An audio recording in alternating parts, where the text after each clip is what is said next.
Hello, good morning. My name is Shivam Singh and you are very welcome to our channel Female Learning. In this video, I will take the question from the thermodynamics and I will cover about 4 to 5 questions, and there will be a simple relations between the question, okay, like we are doing from the last 2 or 3 videos. And let's start the video. And if you are our new viewer, then please subscribe the channel, and if you are an old viewer, then please share it to the someone who got benefited from it, okay. And let us start. Our first question of today is, what is heat? If it is asked to define heat, then how you will define heat?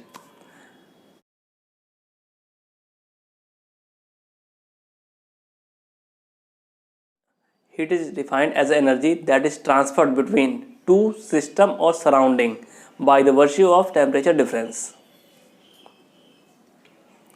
Have you observed? It is a simple definition which I said just a few seconds ago, but it is very difficult to define it in such a manner. All of these answers are taken from the standard books. Like nowadays, I am for thermodynamics, I am following the book Sengel. Okay, then you will get the best answer. Our next important question from thermodynamics may be, what is the first law of thermodynamics?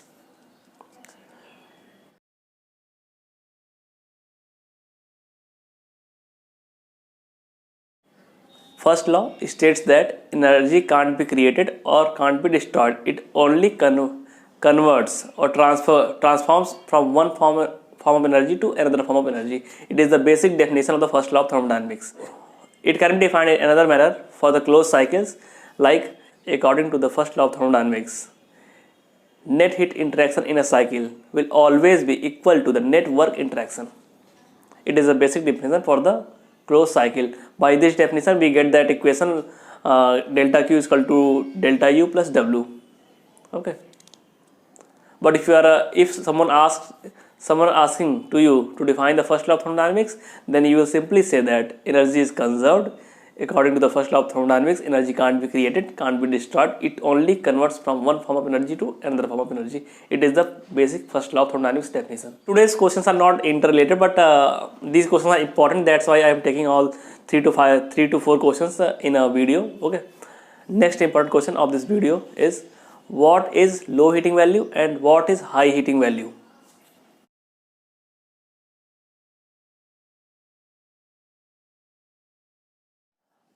Low heating value and high heating value, these both terms generates depending on the condition of water in the combustion product. If in the combustion product water is existing as a vapor, then the heat extracted from the combustion will be called low heating value, and if the water in the liquid condition, then heat extracted from the combustion will be called high heating value. Now next question will be interrelated to this previous question. Okay, Shivam, can you tell which heating value we take while analyzing the efficiency of our cars, engines or the furnaces?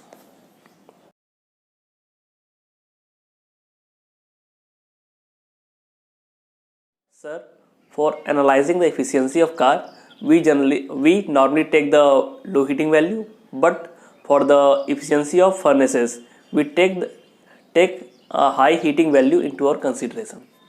Next question is also something different. It is not related to the previous questions, and this question is, what is zeroth law? Can you define it?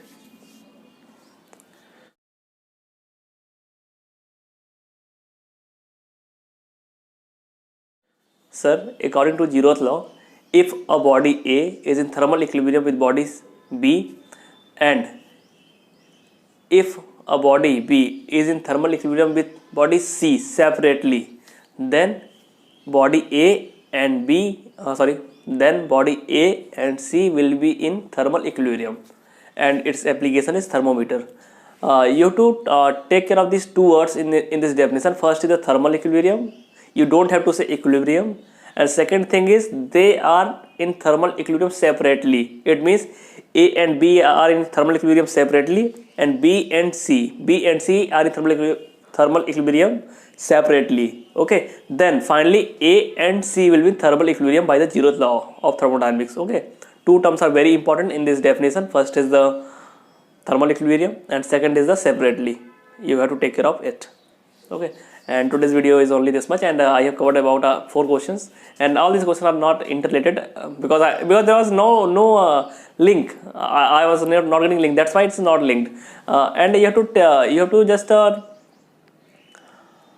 take care of this thing. You don't have to seed the question. It means you don't have to put the terms in your previous question to get the next question. It's like you are trying to manipulate the interviewer. It is very disrespectful. You have to just tell the definition, and if there is a need of some terms which is very important for the definition, then you have to say that. Like I have defined, like you have to observe that. I'm giving an example. Like I defined I defined law of thermodynamics, in which I used 2 terms, thermal equilibrium and separately. Okay, just give your attention. I used thermal equilibrium terms. It is the need of the question. I haven't put it forcefully. Okay, then our next question may be, what is the thermal equilibrium? Interviewer may ask. I have made a video on this topic, but I haven't put it that word forcefully. It is the need of the question. Are you getting me? Anyone who is sitting in the interview don't have to seed the question. Okay, I just want to say that you don't have to put the such terms so that you get the next question from that term. You don't have to seed the question in your previous answer. If there is a need of any special term, then put it. If there is no need of that special term, then don't put it. Don't try to manipulate the interviewer.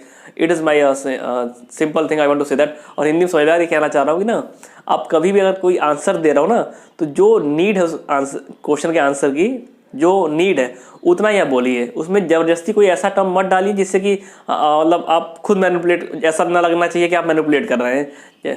Okay, okay, today's video is complete. Please subscribe the channel, and if you like the video, please like it and share it with those who got benefit from it, because these are the very important questions generally asked in the interviews. Okay, and share with your friends. Thank you for listening me, and all the best.